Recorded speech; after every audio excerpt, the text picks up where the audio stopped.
Promoting বিবাদের জের জগদ্দলে খুন হয়ে গেলেন তৃণমূল সমর্থক খুনে গ্রেফতার করা হয়েছে ইতিমধ্যে প্রমোটারকে। কল্যাণী এক্সপ্রেসওয়ের পাশে তৃণমূল সমর্থক এবং ব্যবসায়ী মোহাম্মদ ইসকাকের দেহ পাওয়া যায়। কালভার্টের নিচ থেকে উদ্ধার হয়েছে তৃণমূল সমর্থকের দেহ।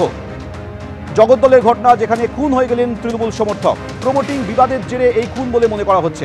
সমীরণ পাল আমাদের সঙ্গে এই মুহূর্তে টেলিফোনে রয়েছেন। সমীরণ, দেখো সৌমেন, যেটা জানা যাচ্ছে আজকে সকালবেলা কল্যাণী এক্সপ্রেসওয়ের ধারে উচ্ছেগড় একটি কালভার্টের নিচে থেকে একটি রক্তাক্ত দেহ দেখতে পান স্থানীয় বাসিন্দারা। খবর দেওয়া হয় জগদ্দল থানার পুলিশকে। পুলিশ এসে দেহ উদ্ধার করে এবং যেটা প্রাথমিকভাবে পুলিশ জানতে পেরেছে যে তাকে খুনই করা হয়েছে, মাথায় ইট দিয়ে থেতলে খুন করা হয়েছে।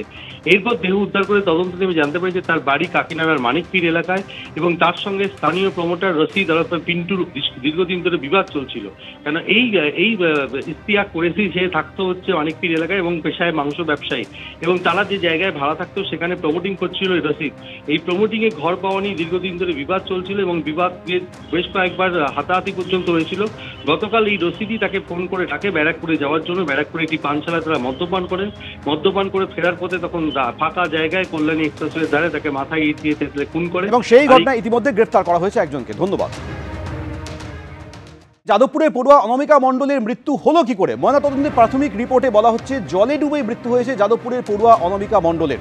বিশ্ববিদ্যালয় কর্তৃপক্ষের ভূমিকা নিয়ে অবশ্য প্রশ্ন তুলছে মৃত ছাত্রীর পরিবার।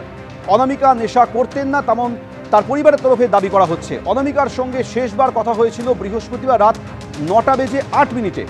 তাড়াতাড়ি বাড়ি ফিরতে বলেছিলাম দাবি অনামিকার মায়ের। তারপরই রাতে তাদের কাছে ফোন আসে তার মেয়ে অসুস্থ হয়ে গিয়েছে, হাসপাতালে ভর্তি রয়েছে। তারপর তার মেয়ের মৃত্যুর খবর আসে তাদের কাছে।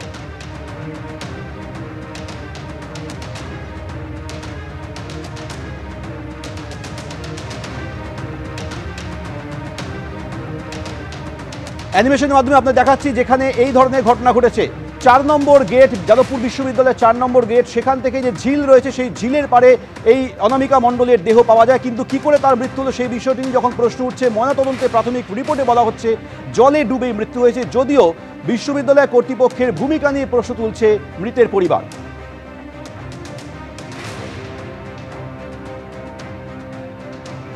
যাদবপুর বিশ্ববিদ্যালয়ে 4 নম্বর গেট থেকে সোজা যে রাস্তা চলে আসছে ঝিলের দিকে, তার একদিকে রয়েছে পিজি আর্টস বিল্ডিং, আর একদিকে রয়েছে ইউনিয়ন রুম আর্টস ফ্যাকাল্টি। আর এই মাঝে এই দুটি বিল্ডিং, পিজি আর্টস বিল্ডিং এবং যাদবপুরে ফ্যাকাল্টি বিল্ডিং রয়েছে, তার মাঝেই এই ঝিল, সেখানেই এই অনামিকা মণ্ডলের দেহ পাওয়া যায়। কিন্তু কি করে তার মৃত্যু হলো সেই বিষয়টি নিয়ে যখন প্রশ্ন উঠছে, ময়নাতদন্তের প্রাথমিক রিপোর্টে বলা হচ্ছে যে জলে ডুবে মৃত্যু হয়েছে অনামিকা মণ্ডলের। কিন্তু পরিবারের তরফে যাদবপুর বিশ্ববিদ্যালয় কর্তৃপক্ষের ভূমিকা নিয়ে প্রশ্ন উঠছে। সিসিটিভি ক্যামেরা থাকলে পরে গোটা বিষয়টা স্পষ্ট হতো বলে পরিবারের তরফে দাবি করা হচ্ছে। আমার সঙ্গে কথা হয়নি, ওর মার সঙ্গেই কথা হয়েছে লাস্ট 9:08। তখন কি বলেছিল? তখন বললো যে মা ছবিগুলো পাঠাচ্ছি, দেখছো ছবিগুলো দেখো, আরও পাঠাচ্ছি আমি। তো মা বলছে আর পাঠাতে হবে না, তুই এবার চলে আয়, বেরিয়ে আয়। তো বলছে আমি 9:30 এখান থেকে বেরোচ্ছি। 11টা নাগাদ, 11:08 কি 11টার একটু আগে, আমি এক্স্যাক্ট টাইমটা মাথায় নেই আমার। তো ওই টাইমে ওর মাকে একটা ছেলে ফোন করে বলল যে আন্টি ও অনামিকা এরকম জলে পড়ে গেছে, তো আমরা জল থেকে তুলেছি, যে ডাক্তারবাবুর আন্ডারে ওকে ভর্তি করানো হয়েছিল। আমি বললাম ডাক্তারবাবু কী হয়েছে? তা উনি বলল যে দেখুন আমি যেটা দেখলাম যে ওকে যখন আনা হয়েছে তখন ওর পালস আমি পাইনি। তো তারপরে আমি পালস পাইনি দেখে ওর ইসিজি করিয়েছি, ইসিজি রিপোর্টটাও আমাকে দেখিয়েছে। তো ইসিজি রিপোর্টে উনি বলল যে দেখুন যে এগুলো থাকে ওগুলো স্টেট একদম, মানে না কোনো প্যারামিটার নেই। ও অ্যাকচুয়ালি সাঁতার জানতো না। তো ওখানে যে এগুলো রয়েছে, যেভাবে ওই বডিটার যে ছবি টবি তোলে না, আমি সেখানে উপস্থিত ছিলাম। সেখানে দেখলাম ওর কনুইয়ের এখানে আর এখানে ছোলা, মানে পড়ে গিয়ে কেটে গেলে যে অবস্থা হয় ঠিক সেই রকম।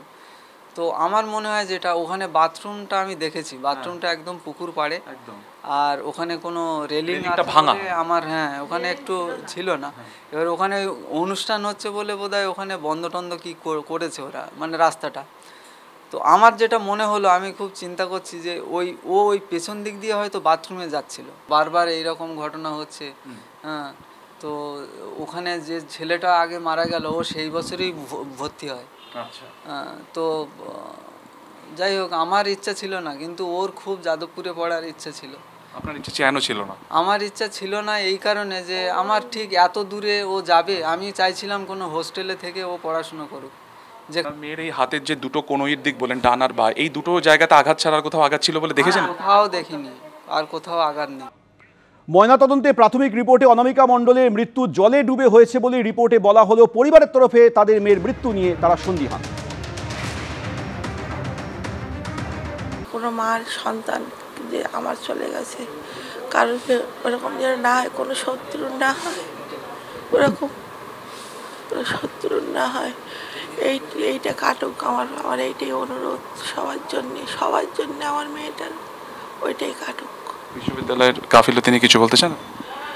কি বলবো, আমার সন্তানটাকে ফেরত দিতে দেবেন দিন।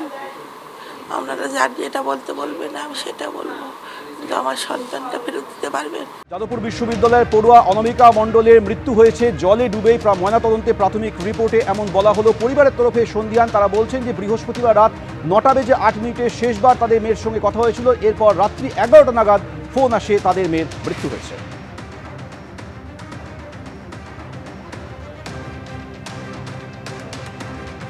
ড্যান ব্রাউন থেকে জীবনানন্দ দাস।